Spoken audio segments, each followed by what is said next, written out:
தேவனுடைய திட்டத்தை கண்டறிதல். வாசிக்க கேட்ட எரேமியா 29வது அதிகாரம் 11வது வசனத்திலே நாம் பார்க்கும் பொழுது, நீங்கள் எதிர்பார்த்திருக்கும் முடிவை உங்களுக்கு கொடுக்கும்படிக்கு நான் உங்கள் பேரில் நினைத்திருக்கிற நினைவுகளை அறிவேன் என்று கர்த்தர் சொல்லுகிறார். அவைகள் தீமைக்கல்ல, சமாதானத்துக்கு ஏதுவான நினைவுகளே. தேவனுடைய நினைவுகள், தேவன் நம்மேல் வைத்திருக்கிற திட்டங்களை அவர் அறிந்திருக்கிறார்.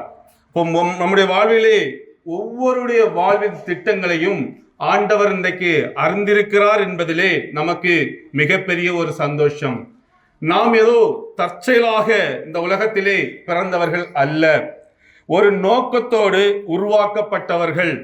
இப்படியாக நம்மை உருவாக்கின தேவாதி தேவன் நம்மை முழுமையாக அறிந்திருக்கிறார் என்பது நமக்கு உண்மையிலே ஒரு சந்தோஷமான ஒரு செய்தி, ஒரு ஆச்சரியமான ஒரு செய்தியாக இருக்கிறது. இன்றைக்கு அப்போ நம்முடைய வாழ்விலே நடக்க போகிற எல்லா காரியங்களும், நாம் என்னதாக போகிறோம், நம்முடைய என்ன ஒரு மனிதனாக பிறந்த இந்த உலகத்திலே நம்முடைய ஒவ்வொரு செயலும் நாம் என்ன நோக்கத்திற்காக வந்திருக்கிறோம் என்பதை நாம் அறிந்திருக்கவில்லை முழுமையாக. ஆனால் கர்த்தர் நம்மளை முழுமையாக அறிந்திருக்கிறார். இன்றைக்கோ நேற்றோ இல்லை, உலக தோற்றத்துக்கு முன்பாகவே அறிந்து வைத்த ஒரு ஆண்டவர். அப்படிப்பட்ட ஒரு ஆண்டவர் இன்றைக்கு அவருடைய பிள்ளைகளாக நாம் இருக்கிறோம் என்பதிலே மிகவும் ஒவ்வொருவருக்குமே மிகப்பெரிய ஒரு சந்தோஷம். அப்போ இன்னைக்கு நம்முடைய ஒரு முக்கியமான ஒரு வேலை என்பது என்ன என்றால், அந்த திட்டத்தை நாம் அறிந்து கொள்வது, தேவனுடைய சித்தத்தை நாம் அறிந்து கொள்வது. என்னுடைய வாழ்விலே ஆண்டவர் எதை வைத்திருக்கிறார், என்ன நோக்கத்திற்காக நான் படைக்கப்பட்டிருக்கிறேன், நான் என்ன செய்ய வேண்டும், இதை அறிந்து கொள்ள வேண்டும். இதை அறிந்தவர்கள் தான் இந்த உலகத்திலே வெற்றியாக வாழ முடியும்.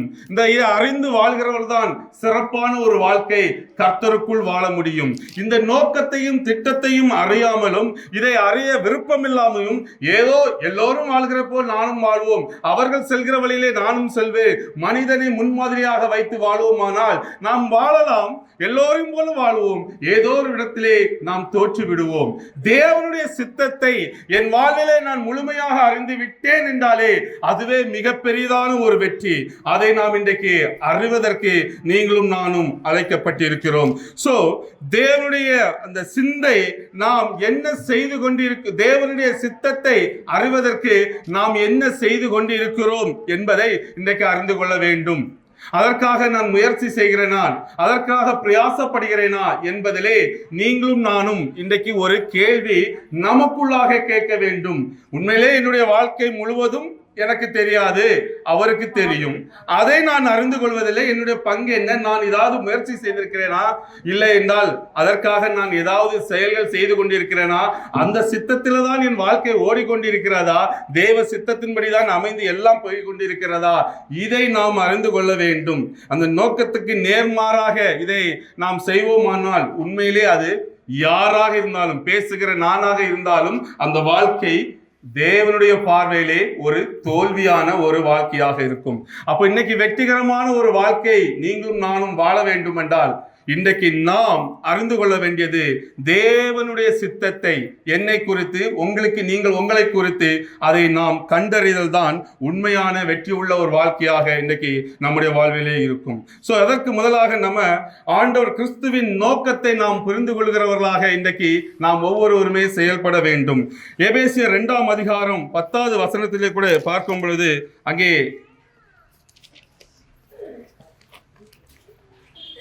ஏனெனில் நற்கிரியைகளை செய்கிறதற்கு நாம் கிறிஸ்து இயேசுவுக்குள் சிருஷ்டிக்கப்பட்டு செய்யாயிருக்கிறோம், அவைகளில் நாம் நடக்கும்படி அவர் முன்னதாக அவைகளை ஆயத்தம் பண்ணி இருக்கிறார் என்பதாக வசனம் சொல்லுகிறது.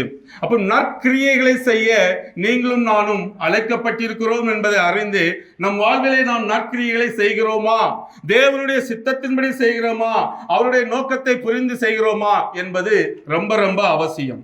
வாழ்க்கையில ரெண்டு பகுதி உண்டு. ஒன்று நம்முடைய வாழ்க்கையில ஒரு வேலை, நம்முடைய பொருளாதாரங்களை நாம் சம்பாதிக்கிறதுக்கு சில பிசினஸ் வேலைகள், குடும்பங்கள், அது ஒரு வாழ்க்கை. தேவனுக்காக வாழ்வது ஒரு வாழ்க்கை. கிறிஸ்தவ வாழ்க்கையில ரெண்டு பகுதி நமக்கு ஒவ்வொருவருக்குமே இருக்குது. எல்லோரும் ஆண்டவருக்காக வாழ, ஆண்டவருக்காக ஏதோ ஒன்று செய்ய நற்கிரியைகளை செய்ய ஒவ்வொருவருமே அழைக்கப்பட்டிருக்கிறோம். நம்முடைய வாழ்க்கையில் மற்ற பகுதியை பற்றி நான் இன்னைக்கு பேசவில்லை. கிறிஸ்துவுக்கும் நமக்குள்ளுமான ஒரு தொடர்பு, அவருக்காக நாம் என்ன செய்ய வேண்டும், அந்த நோக்கத்தை நாம் அறிந்து வாழ்வதை குறித்து நான் பேசுகிறேன். அது வேற பகுதி. இதுல நம்ம கரெக்டா இருந்தோம்னா அதுக்கு ஆட்டோமேட்டிக்கா ஆசீர்வதிக்கப்படும். அதுல எந்த சந்தேகமும் இல்லை. சோ அதனால இன்னைக்கு நீங்களும் நானும் கிறிஸ்துவுக்குள்ளாக நற்கிரியைகளை செய்வதற்கு இயேசு கிறிஸ்துவுக்குள் சிருஷ்டிக்கப்பட்டிருக்கிறோம் என்பதாக வசனம் சொல்லுகிறதை நாம் பார்க்க முடிகிறது. அவர் முன்னதாக அவைகளை ஆயத்தம் பண்ணியிருக்கிறார். நாம் பிறப்பதற்கு முன்பாகவே எல்லாம் ஆயத்தம் பண்ணப்பட்டிருக்கிறது. அந்த நற்கிரியைகளை செய்ய உங்கள் உள்ளம் இன்னைக்கு ஆயத்தமாக இருக்கிறதா? ஆண்டவருக்காக நான் ஏதாவது ஒன்று செய்ய வேண்டும் என்று ஆவலோடு இருக்கிறீர்களா? ஆண்டவர் உங்கள் ஒவ்வொருவரையும் ஏதோ ஒரு மனிதன் அல்ல, ஏதோ ரெண்டு பேரும் அல்ல, அவர்கள் வேற பர்பஸ், அவர் ஊழியத்திற்கு என்று பிரித்தெடுக்கப்பட்ட மனிதர்கள் உண்டு. ஆனால் தேவனுடைய பிள்ளை என்று சொல்லப்படுகிற ஒவ்வொருவரும் நற்கிரியை செய்ய அழைக்கப்பட்டிருக்கிறோம்.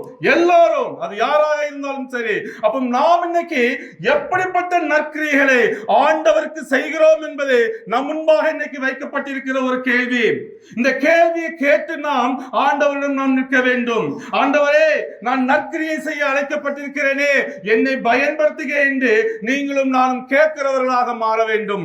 உலகம் மாயையாக தான் தோன்றும். எல்லாம் பார்ப்பது எல்லாம் மாயைதான். பிரசங்கி 1ஆம் அதிகாரத்திலிருந்து கடைசி வரைக்கும் பார்க்கும் பொழுது அந்த அதிகாரம் சொல்கிறது, மனிதனுடைய வாழ்க்கையிலே ஒவ்வொரு பகுதியும் பார்க்கும் பொழுது மாயை மாயை மாயை என்றுதான் சொல்லப்பட்டிருக்கிறது. அநேக காரியங்கள் மாயையாக இருக்கிறது. இன்னைக்கு தெரிந்தோ தெரியாமலோ மாயையான அந்த காரியத்திற்கு நாம் நம்மை அர்ப்பணித்துக் கொண்டிருக்கிறோம். அறியாமல் செய்கிறவர்கள் உண்டு, அறிந்து செய்கிறவர்களும் உண்டு. அதனால இன்னைக்கு அப்படிப்பட்ட காரியங்கள் இருந்து நீங்களும் நானும் விடுதலை பெற வேண்டும். நாம் விலகி வர வேண்டும். ஆண்டவருக்கு முன்பாக நீங்களும் நானும் நற்சாட்சி பெற்றவர்களாக இருக்க வேண்டும். இந்த உலகம் ஒரு கொடுமையான, ஒரு இருளான ஒரு சூழலிலே போய் கொண்டிருக்கிறது. வாழ்வதற்கே கஷ்டம் என்ற ஒரு சூழல். அதிகமான பாவங்கள், மரணங்கள் மலிவாகிவிட்டன. ஒவ்வொரு இடங்களிலும் பஞ்சங்கள், இயற்கை சூழலிலே அழிவுகள் அநேகம் நடந்து கொண்டிருக்கிறது. இந்த சூழலிலே நீங்களும் நானும் அழைக்கப்பட்டிருக்கிறது. நற்கிரியை செய்வதற்காக நீங்களும் நானும் அழைக்கப்பட்டிருக்கிறோம். ஆனால் இன்றைக்கு நாம் நம்முடைய ஆண்டவருக்கு நேராக நம்முடைய இருதயத்தை திருப்புவோம். அந்த நற்கிரியை செய்வதற்கு உங்கள் இருதயம் ஆண்டவருக்கு முன்பாக திரும்பட்டும். இல்லை என்றால் மிகவும் ஒரு கஷ்டம், மிகவும் ஒரு கஷ்டமான ஒரு காலத்திலே வாழ்ந்து கொண்டிருக்கிறோம். கடந்த ஒரு வாரத்தில் மட்டும் எனக்கு வேண்டிய 3 பேர் மரணத்திற்காங்க, மரணம் ஏற்பட்டிருக்கிறது. மிகவும் ஒரு கஷ்டம், நினைத்து பார்த்தாலே கஷ்டமாக இருக்கிறது. ஆனால் ஆண்டவர் அந்த ஆறுதலையும் ஆண்டவர் தான் நமக்கு தந்து நடத்துகிறார். அதனால இந்த கடைசி நாட்களிலே வாழ்ந்து கொண்டிருக்கிறோம். எந்த ஒரு சந்தேகமும் இல்லை, எந்த ஒரு சந்தேகமும் இல்லை. இனி பெரிய காலங்கள் ஒன்றும் இல்லை ஆண்டவர் வருகைக்கு. அதனால அன்பானவர்களே, நீங்கள் உங்களை இன்றைக்கு ஆண்டவருக்கு நேராக திருப்பி நற்காரியங்களை செய்வதற்கு உங்களை நீங்கள் அர்ப்பணித்துக் கொள்ளுங்கள். ஆண்டவர் அதற்கு தான் உங்களையும் என்னையும் அழைத்திருக்கிறார். மனிதர்கள் சரியாக வாழ்வதற்கு அவன் தன் நோக்கத்தை அறிந்தவனாக காணப்பட வேண்டும்.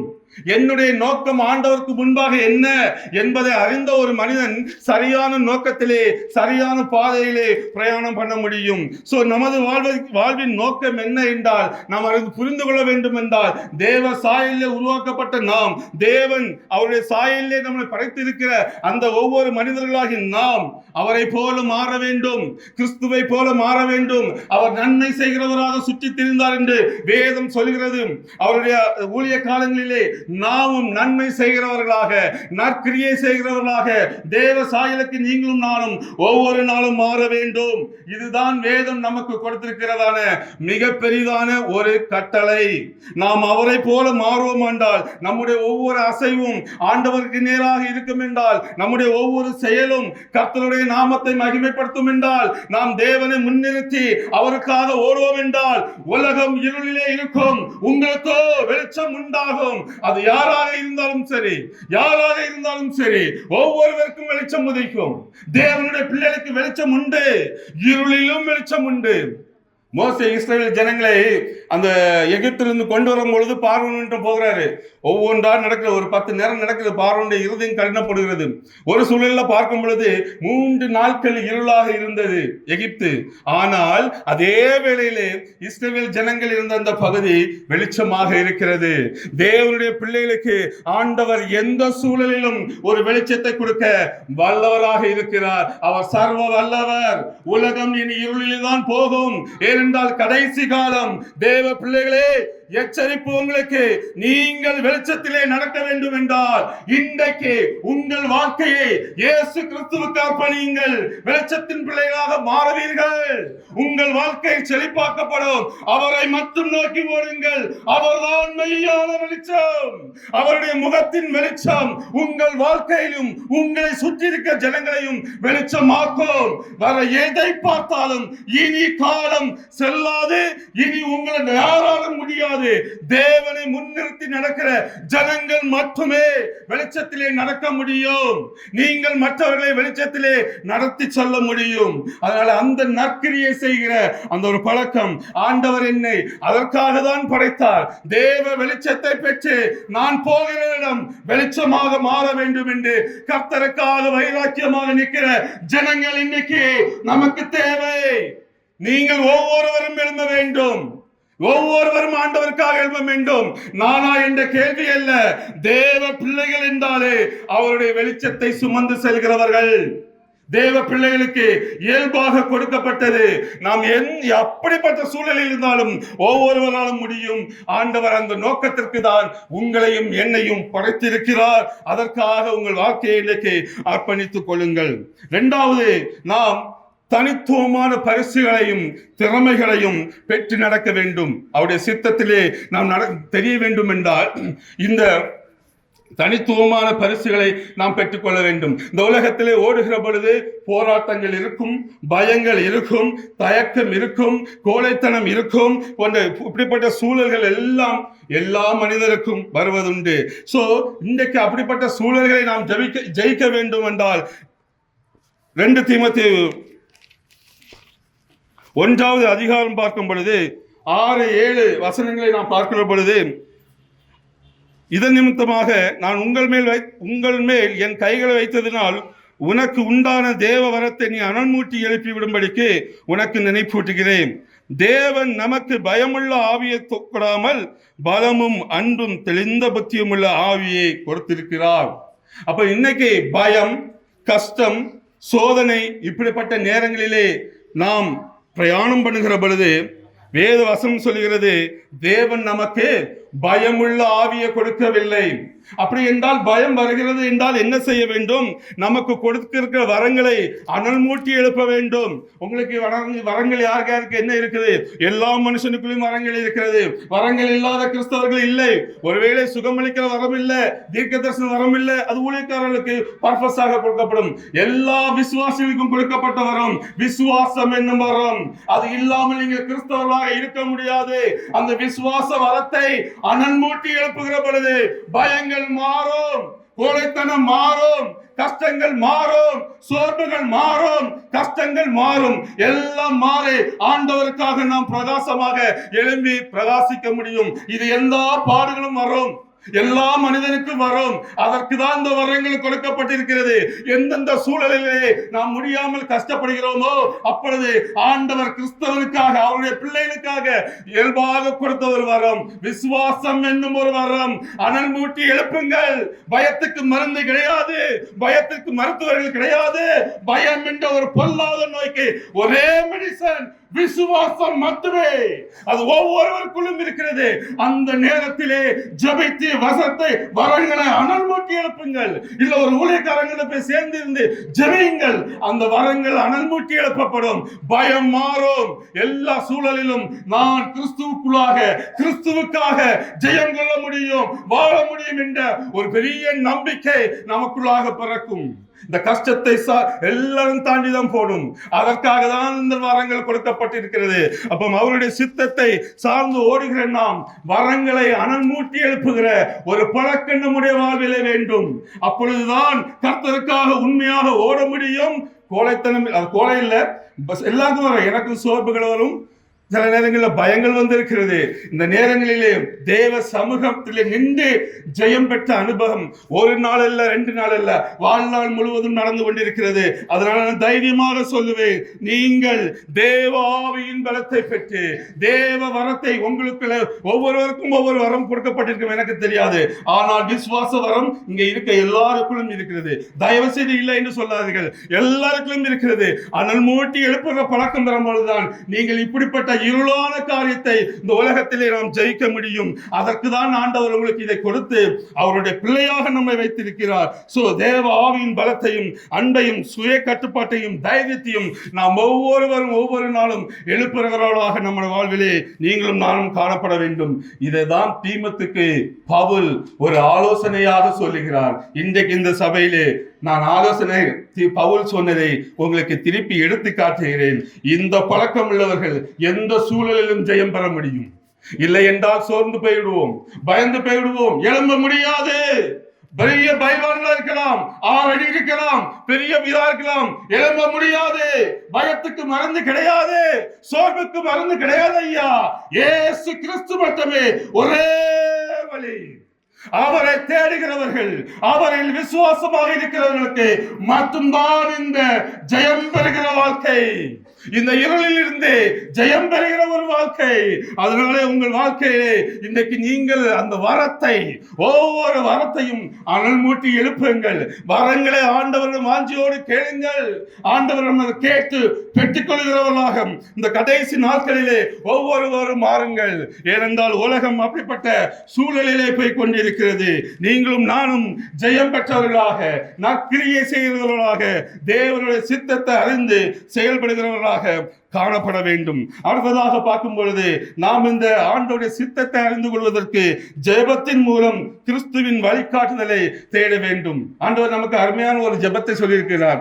அந்த ஜெபத்தை நாம் தினமும் செய்கிறோம். ஆனால் அதை உணர்ந்து செய்கிறவர்களாக நீங்களும் நானும் செயல்பட வேண்டும். நம்ம இன்னைக்கு படித்தோம், அது எல்லாருக்கும் தெரியும். ஆனால் அதை குறித்து இன்னைக்கு அதிகமாக பேசவில்லை.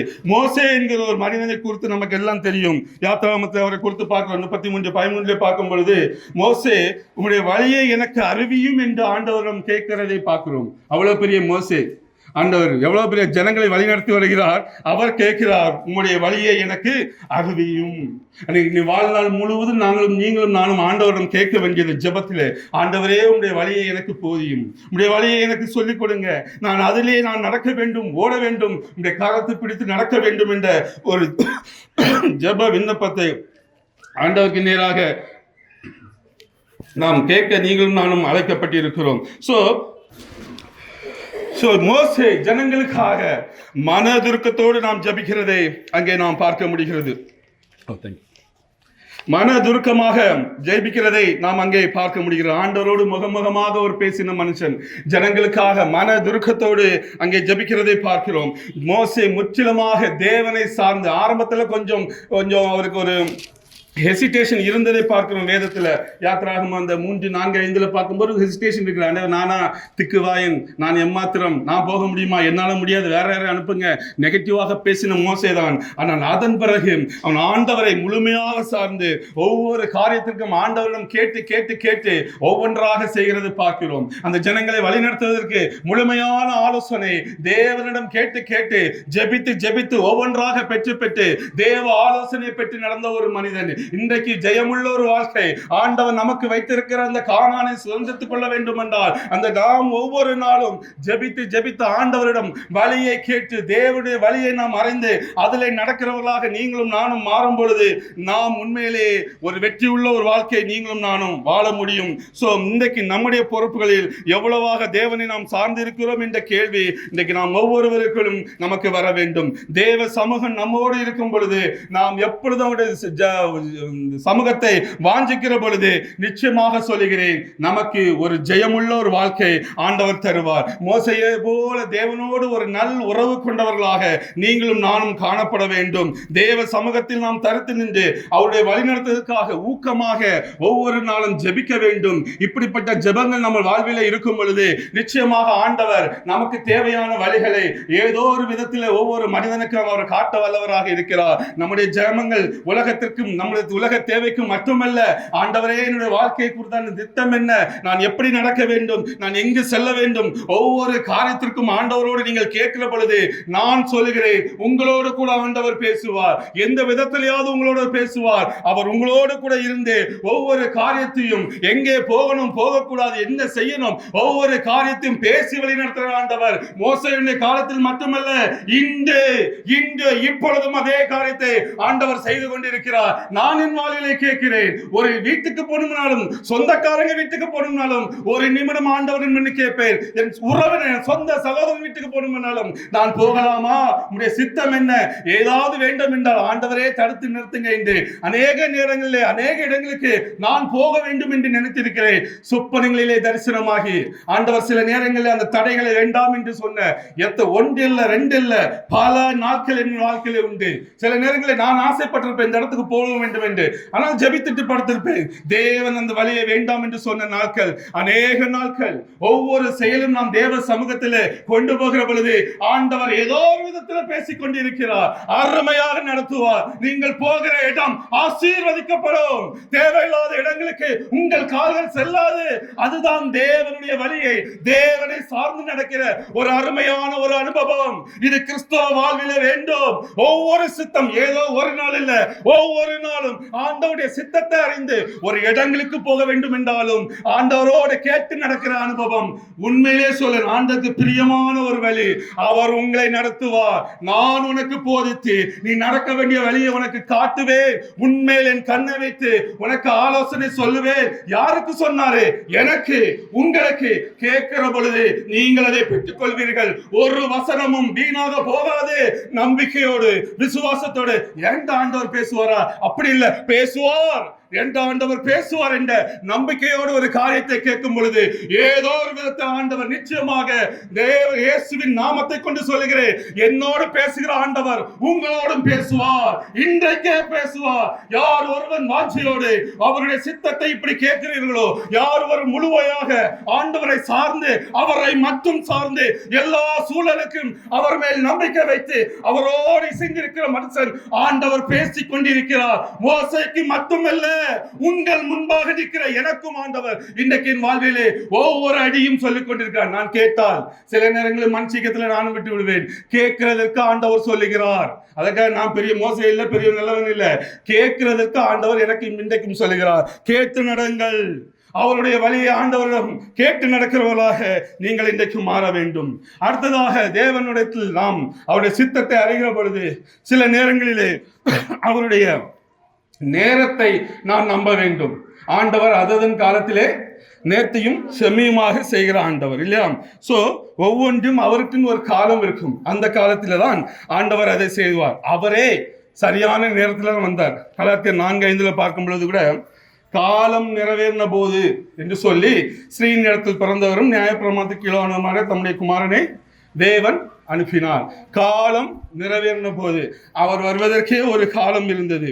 சங்கீதம் 31:15 பார்க்கும் பொழுது தாவீது சொல்லுகிறார், தாவீது என் காலங்கள் உமது கரத்தில் இருக்கிறது என்று சொல்லுகிறார். அப்போ ஒவ்வொருவருக்கும் ஒரு காலம் உண்டு. இன்னைக்கு ஜெபிச்சு நாளைக்கு நடக்குன்னு ஆசைப்படாதுங்க. நாளை ஒரு காரியத்துக்கு 6 வருஷமா காத்து கொண்டிருக்கிறேன், இன்னைக்கும் காத்து கொண்டிருக்கிறேன். நிச்சயமாக சொல்லுகிறேன், நிறைவேறும். ஒருவேளை அடுத்த வருஷம் வரைக்கும் நிறைவேறும். உங்களுக்கு சாட்சியாக சொல்லுகிறேன், இப்பொழுது சொல்லவில்லை. 6 வருஷமாக காத்து கொண்டிருக்கிறேன். ஆனால் ஒரு நம்பிக்கை, நிச்சயமாக நிறைவேறும். ஆண்டவரோட வேலையிலே அவருடைய நேரத்திலே செய்வார் என்கிற ஒரு பெரிய நம்பிக்கை. ஏனென்றால் ஆண்டவர் அவருடைய காலத்திலே தான் ஒவ்வொன்றும் செய்கிறார் என்பதை வேதம் நமக்கு சொல்லுகிறது. அந்த ஒரு கல்யாணத்துக்கு போகும்போது கூட அவங்க அம்மாட்ட சொல்லுவாரு, ஸ்ரீயே என் வேலை இன்னும் வரவில்லை என்று சொல்கிறது. அதே போல அவருடைய மரணத்திலே பார்க்கும் பொழுது, அவர் மரிக்கும் பொழுது காலம் வந்தபோது என் வேலை வந்தது என்று சொல்லி தன்னை மரணத்துக்கு அவர் ஒப்பு கொடுத்ததையும் பார்க்கிறோம். சோ வேலை வரவில்லை, வேலை வந்தது. ஒவ்வொன்றும் அவருடைய வேலையில் அவருக்குன்னு ஒரு நேரம் இருக்கிறது. உங்களை உலக தோற்றத்துக்கு முன்பாக முன்குறித்து ஒவ்வொரு காரியத்தையும் செய்வதற்கு ஒவ்வொரு அசையும் தனக்குள்ளாக வைத்து முன்குறித்த ஆண்டவர் ஒவ்வொன்றுக்கும் ஒரு காலத்தை வைத்திருக்கிறார். நன்மை செய்வதற்கும் ஒரு காலத்தை வைத்திருக்கிறார், அன்பானவர்களை, இன்றைக்கு நீங்கள் தேவ சமூகத்திலே காத்திருக்கிற ஒரு அனுபவம் வேண்டும். எல்லாம் இன்னைக்கு கேட்டு நாளைக்கு நடக்காது. நாம் காத்திருக்க புது பலன் அடைந்து செட்டைகளை அடித்து பரப்போம். ஆண்டவர் அவர் முன்குறித்த காரியங்களை நம்முடைய வாழ்க்கையில தருவார். எந்த ஒரு மாற்றமும் இல்லை. கிறிஸ்தவர்கள் கொஞ்சம் பொறுமையோடு காத்திருங்கள், தேவ சமூகத்திலே காத்திருங்கள். இந்த அனுபவம் ஒரு கிறிஸ்தவருக்கு வேண்டும். இந்த அனுபவம் ஒவ்வொருவருக்கும் வேண்டும். காத்திருக்கிற அனுபவம் சும்மா இல்ல, அப்படியே நம்ம போக்கல அப்படி பேரக்கூடாது. தேவ சமூகத்திலே காத்திருக்கிற ஒரு அனுபவம் நமக்கு இன்னைக்கு உங்களுக்கும் எனக்கும் ஒவ்வொரு நாளும் வேண்டும் என்பது வேதம் நமக்கு அழகாக சொல்லுகிறது நாம் பார்க்கிறோம். சோ இன்றைக்கு நாம் ஆண்டவருடைய சித்தத்தை, அவருடைய சித்தத்தை அறிய நினைக்கிற நாம், திட்டத்தை கண்டறிகிற நாம் ஜெபித்து கண்டறிய வேண்டும். அவருடைய நேரத்துக்காக நாம் காத்திருக்க வேண்டும். நாம் இந்த உலகத்திலே போராடுகிற பொழுது அவருடைய பரிசுகள், வரங்களை நாம் ஒவ்வொரு நாளும் அனல் மூட்டி எழுப்பி இந்த உலகத்திலே நாம் ஓட வேண்டிய ஒரு அவசியத்தில் இருக்கிறோம். அவருடைய நோக்கத்தை புரிந்தவர்களாக நீங்களும் நானும் ஓட வேண்டும். ஆண்டவர் ஒவ்வொருவரையும் ஒரு நோக்கத்திற்காக வைத்திருக்கிறார். ஒருவர் கூட ஆண்டவர் வேண்டாம் என்று சொன்னதில்லை. தயவு செய்து நன்றாக புரிந்து கொள்ளுங்கள் கிறிஸ்தவர்களே, நீங்கள் நல்லா புரிந்து கொள்ளுங்கள். ஒவ்வொருவரையும் ஒரு நோக்கத்திற்காக வைத்திருக்கிறார். ஏதோ 4 பேர் 5 பேர் அல்ல, ஒரு சர்ச்சில் 4 பேர் 5 பேர் அல்ல. அவருக்கு எல்லோரும் வேண்டும். எல்லோரும் ஒரு பர்பஸுக்காக வைத்திருக்கிறார், உன்னத நோக்கத்திற்காக வைத்திருக்கிறார். சில நேரங்கள் அதிகமாக ஆகும், சில நேரங்களிலே சிலருக்கு லேட்டாக ஆகும். அதை புரிந்து நாம் செயல்பட அழைக்கப்படுகிறோம். ஒரு ஊரில் இந்த உட்டு ஒர்க்கு செய்கிற ஆசாரி தெரியுங்களா, அந்த கார்பெண்டர் அவரு ஒரு கார்பெண்டர் வேலை பண்ணுகிறவர். பொதுவாக அவர் கிறிஸ்தவ சபைகளுக்கு டோரு ஜன்னல் செய்து கொடுக்கிறது தான் அவருடைய பழக்கம். அப்போ அவர்கிட்ட நிறைய பலகைகள் இருக்கும். அப்போ ஒரே ஒரு பலகை மட்டும் வளைஞ்சி ரொம்ப அசிங்கமா இருந்து ஓரமா வச்சிருந்தாரு. அப்போ மற்ற பலகைகள்லாம் வரும், மரத்துல இருந்து வெட்டி டோரு அல்லது ஜன்னல் ஏதோ ஒன்று செய்து அனுப்பிட்டே இருந்தாரு. அப்ப இந்த பலகைக்கு ஒரு வருத்தம், ஐயோ எல்லாரும் வர்றாங்க போறாங்க, பலகையா மாறுறாங்க, ஜன்னலா மாறுறாங்க, கதவா மாறுறாங்க, நான் மட்டும் நெடுநாட்களாக காத்து கொண்டிருக்கிறேன், என்னை பயன்படுத்துவார் இல்லை என்று. ஒரு நாள் அந்த கார்பெண்டர் அசிஸ்டன்ட் கேட்டாங்க, ஐயா இது சும்மா தானே இருக்கு, போட்டு எரிச்சிருவோமா, சும்மா ரொம்ப நாள் இருக்கு, தூர போட்டுருவோமா, எரிச்சிருவோம் இல்ல ஆனா அது இருக்கட்டும் எதற்காவது பயன்படும். ஏன்னா கார்பெண்டர் அவருக்கு தெரியும், ஒரு நல்ல நோக்கத்துக்கு ஒரு நல்ல காரியம் அதிலையும் பண்ணலாம், வெயிட் பண்ணு என்று அந்த பலகை ஓரமாக இருந்தது. அப்போ அந்த சர்ச்சை செய்தவங்க ஒரு நாள் கேட்டாங்க, எங்களுக்கு ஒரு கிராஸ் வேணும் சபைக்கு, சிலுவை, அது கொஞ்சம் வித்தியாசமான டிசைன்ல கேட்டிருக்காங்க. உடனே அந்த கார்பெண்டர் அந்த அசிஸ்டன்ட் சொன்ன, அந்த பலகை எடுத்து வாடா அப்படின்னு சொன்னோன்னே அந்த வளைந்திருந்த அந்த பலகையை அதை எடுத்து அழகான ஒரு சிலுவையை செய்து அந்த சபையிலே கொண்டு வைத்தாரு. அந்த சபையில போனவங்க டோரை பார்க்கல, அந்த சபையில போனவங்க ஜன்னலை பார்க்கல, அந்த சபைக்கு போனவங்க அந்த சிலுவையை பார்த்து மெய் மறந்து, இதை எங்க பண்ணீங்க இவ்வளவு அழகாக இருக்கிறது, அந்த சிலுவையை எல்லோரும் ஆச்சரியமாக பார்த்து கொண்டாடினார்களாம். ஆனால் ஒரு காலத்திலே அந்த பலகை வீணாக வெறுமையாக பயன்படுத்தப்படாமல் தூரை போடுவதற்கும் எரிக்கப்படுவதற்கும் ஆயத்தமாக இருந்த பலகை, பொறுமையாக இருந்த உருவாக்கினவருக்கு தெரியும் ஒரு பர்பஸ் இருக்குது, அதையும் நான் பயன்படுத்த முடியும். யாருக்கு தெரியும்? கார்பெண்டருக்கு தெரியும். இயேசு கிறிஸ்து நம்ம வாழ்வில் ஒரு கார்பெண்டராக இருந்து கொண்டிருக்கிறார். அவருக்கு தெரியும் ஒவ்வொரு மனுஷனையும் ஏதோ ஒரு நோக்கத்திற்காக அவர் பயன்படுத்த முடியும். ஏனென்றால் படைத்தவர் அவர், ஏனென்றால் அவர் ஒரு நோக்கத்திற்காக படைத்திருக்கிறார். அவருக்கு தெரியும். ஒருவேளை நமக்கு தெரியாமல் இருக்கலாம், அவருக்கு தெரியும். ஒருவேளை 1 வருஷம் 10 வருஷம் 20 வருஷம் ஆகலாம். ஆண்டவர் அவர்களையும் பயன்படுத்துவார். ஆண்டவர் ஒவ்வொருவரையும் பயன்படுத்த முடியும். அதற்காக தான் நீங்களும் நானும் படைக்கப்பட்ட ஒரு அருமை, அவருடைய சாயலிலே படைக்கப்பட்ட ஒரு படைப்பாக இருந்து கொண்டிருக்கிறோம். அருமையானவர்களே, உங்களை குறித்து சோர்ந்து போகாதீர்கள். கர்த்தரிடத்திலே உங்கள் வாழ்க்கை குறித்தான இந்த எதிர்கால கேள்விகளை நீங்கள் கேளுங்கள். ஆண்டவரை என்ன நோக்கத்திற்காக நான் படைக்கப்பட்டேன் என்பதை நீங்கள் அறிந்து அவருக்காக நீங்கள் எழும்பி பிரகாசிக்கிறவர்களாக மாற வேண்டும். அவர் ஒரு நோக்கத்திற்காக வைத்தார் என்றால் ஒரு நாள் அல்ல, ஒரு நாள் பயன்படுத்துவார். அதற்கு நீங்கள் எழுத வேண்டும், அதற்கு நீங்கள் விசுவாசமாக இருக்க வேண்டும், அதற்கு நீங்கள் ஜெபிக்க வேண்டும், அதற்கு அவர் மேல் நம்பிக்கையாக இருக்க வேண்டும். உடைந்து போன பலகையாக இருந்தாலும் வளைந்திருந்த பலகையாக இருந்தாலும் ஆண்டவர் ஒரு நோக்கத்திற்காக உங்களை வைத்திருக்கிறார். வாலிபனே, நீ ஆண்டவர் ஆண்டவருக்கு இன்றைக்கு உங்களை ஒப்புக் கொடுங்கள்.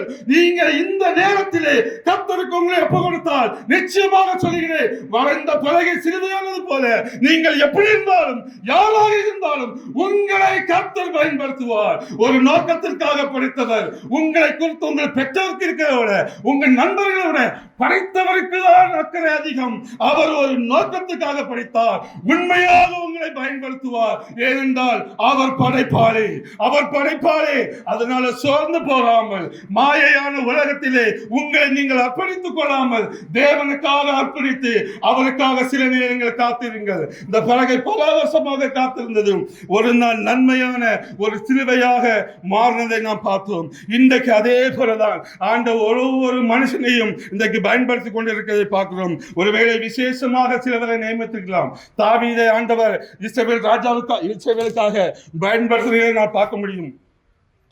அதே போல இன்னைக்கு எரேமியாவை ஆண்டவர் எரேமியா சொல்கிறான், நான் சிறு பிள்ளை ஆண்டவரே, நீ வா, உன்னை தான் நான் பயன்படுத்தப்படுகிறேன்.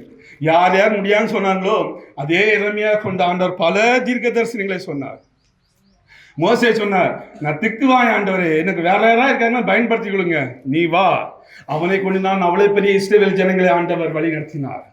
ஒரு ஆண்டவருக்கு விரோதமாக இருந்த ஒரு புறஜாதியான ஒரு சவுலை தான் ஆண்டவர் பயன்படுத்தி இன்றைக்கும் அவருடைய புஸ்தகங்கள் புதிய ஏற்பாடு முழுவதும் அவர் தான் அதிகமாக எழுதியிருக்கிறார். அவரை பயன்படுத்துவார் என்றால் ஒரு சிறு பையன் ஆடு மேய்ச்ச தாவீதை ஆண்டவர் ஒரு நோக்கத்திற்காக படைத்து உன்னதமான ஒரு காரியத்தை ஆண்டவர் செய்வார் என்றால் இன்றைக்கு உங்களுக்காக வைத்திருக்கிற பணியிலே நீங்கள் ஆண்டவருக்கு உண்மையாக இருக்கும் பொழுது ஆண்டவர் உங்களையும் பயன்படுத்துவார். அதற்காக தான் படைத்திருக்கிறார். அதனால இன்றைக்கு ஆண்டவரை நான் குறைவுள்ளவன் என்று சொல்லாதீர்கள். ஒவ்வொருவரும் நோக்கத்திற்காக படைத்திருக்கிறார். அதனால தயவு செய்து ஆண்டவருக்கு முன்பாக போயிட்டு நான் என்னால முடியாது, பைபிள்ல பார்த்தா எல்லாரும் தான் சொல்லிருக்காங்க, கிதியோன் இப்படிதான் சொல்றாரு, அநேக பேர் இப்படிதான் சொல்லியிருக்காங்க, ஐயோ என்னால முடியாது என்று. ஆனால் ஆண்டவர் முடியாதவர்கள் தான் முடிய வைப்பார். பலமற்றவர்களுக்கு தான் பலன் கொடுக்கிறார். ஆண்டவர் திக்குவாயனை தான் பேச வைத்தார். சிறு வயதுள்ள பிள்ளைகளை தான் தீர்க்க தரிசனம் சொல்ல வைத்தார். ஆடு மேய்ச்சதை தான் ராஜாவாக மாற்றி இன்றைக்கும் தாவீதின் குமாரன் இயேசு கிறிஸ்து என்கிற ஒரு உன்னதமான ஒரு பெயரை பெற்றிருக்கிறதை நான் பார்க்க முடிகிறது. அதனால இன்றைக்கு யாராக இருந்தாலும் சரி, என்னால முடியாது, என்னையா ஆண்டவர் பயன்படுத்த போகிறார் என்ற ஒரு நெகட்டிவ் தாட் இன்னைக்கு உங்களுக்குள் இருக்குமானால் தயவு செய்து இன்னைக்கு தூரப்பட்டுருங்க. இன்னைக்கு நீங்க ஆண்டவரிடம் விசுவாசமாக வாருங்கள். ஆண்டவர் ஒரு நோக்கமாக உங்களை படைத்திருக்கிறார். இந்த 2026ஆம் ஆண்டு யார் என்ன தீர்க்க தரிசனம் சொன்னாலும் சரி, உலகம் இருளுக்குள்ளதான் போகும், அது மாற்றுக்கருத்தே இல்ல. உலகத்தில் சண்டை வரும், உபத்திரம் வரும், போராட்டம் வரும், பேரழிவுகள் எல்லாம் வரும். நான் முதலாக சொன்னது போல அது எகிப்தியருக்கு இஸ்ரவேலுக்கு என்னைக்குமே வெளிச்சம் தான். யாத்திராகமத்தில் நீங்க 8ஆம் அதிகாரம் 9ஆம் அதிகாரம் நினைக்கிறேன் பாருங்க, எகிப்தியர்கள் 3 நாட்கள் இருளிலே இருந்தார்கள். அதே நாட்டில் இருந்த இஸ்ரவேலருக்கு வெளிச்சம் உண்டாயிற்று. தன்னுடைய ஜனங்களை ஆண்டவர் அவர் வித்தியாசமாக அழகாக போதிப்பார், போஷிப்பார். அதனால் இன்னைக்கு நீங்கள் ஆண்டவரிடம் கிட்டி சேருங்கள். உங்கள் நோக்கத்தை கேளுங்கள். உங்களுக்காக ஒரு நோக்கத்தை வைத்திருக்கிறார். அதை கேட்காமல் வாழ்ந்து விட்டோம் என்றால் அந்த வாழ்க்கை முழுமையாக தோல்வி அடைந்த ஒரு வாழ்க்கை. நீங்கள் இந்த நாட்டுக்கு கலெக்டர் ஆகலாம், இந்த நாட்டுக்கு சிஎம் கூட ஆகலாம், டசன்ட் மேட்டர். ஆனால் கர்த்தர் உங்களுக்காக என்ன வைத்திருக்கிறார், அதுதான் வெற்றி உள்ள ஒரு கிறிஸ்தவ வாழ்க்கை. கிறிஸ்துவுக்குள் நீங்கள் வெற்றி சிறக்க வேண்டும் என்றால், கிறிஸ்துவுக்களை நீங்கள் வெற்றி பெறுவதாக மாற வேண்டும் என்றால் தேவன் உங்களுக்காக வைக்கிற சித்தத்தை, நோக்கத்தை கேட்டு அறிந்து, ஒருவேளை அது கடினமான பாதையாக இருக்கலாம், அதுல கூட ஓட தயாராகுங்கள். அதுதான் கிறிஸ்துவுக்குள் வெற்றி உள்ள ஒரு வாழ்க்கை, வெற்றி உள்ள ஒரு வாழ்க்கை. ஆண்டவர் உங்கள் ஒவ்வொருவரையும் ஆசீர்வதிப்பாராக. ஆண்டவரிடம் கேளுங்கள். கர்த்தர் தாமே இந்த வார்த்தையை ஆசீர்வதிப்பாராக. ஆமென், ஆமென்.